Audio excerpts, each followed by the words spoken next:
ఎడారిలో సెలయేర్లు. June 3. అద్దరికి పోవుదము. Mark 4:35.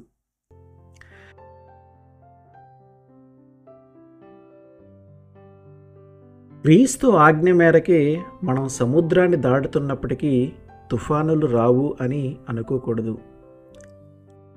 ఆ శిష్యులు క్రీస్తు ఆజ్ఞాపిస్తేనే అద్దరికి పోవటానికి సమకట్టారు.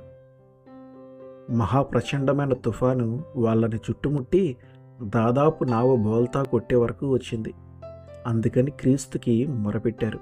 మన వేదనల్లో క్రీస్తు ప్రత్యక్షమవటం ఆలస్యమవుతూ ఉంటే అది మన విశ్వాసం పరీక్షకు గురై ఇంకా దృఢపడటానికే, మన ప్రార్థనలు ఇంకా తీవ్రతరం కావడానికే, విడుదల కోసం మన తాపత్రయం ఇంకా ఇంకా ఎక్కువ కావడానికే. ఇలా జరిగి చివరికి విడుదల వచ్చినప్పుడు దానివల్ల మనం నిండు అనుభూతిని పొందగలం. క్రీస్తు వాళ్ళని మెల్లిగా గద్దించాడు. మీ విశ్వాసం ఏమైంది? తుఫాను చెలరేగే వేళలో జయజయధ్వానాలను ఎందుకు చేయరు మీరు?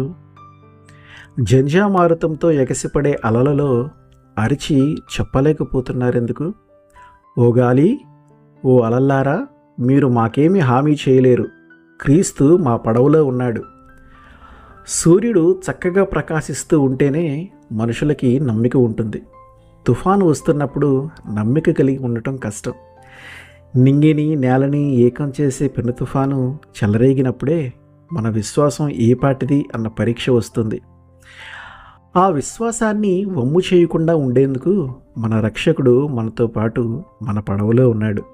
మీరు ప్రభువులో స్థిరులై ఆయన శక్తిని పొంది బలవంతులై ఉండగోరితే ఎప్పుడో ఒక తుఫాను వేళలోనే ఆ బలాన్ని మీకు ఆయన ఇస్తాడు.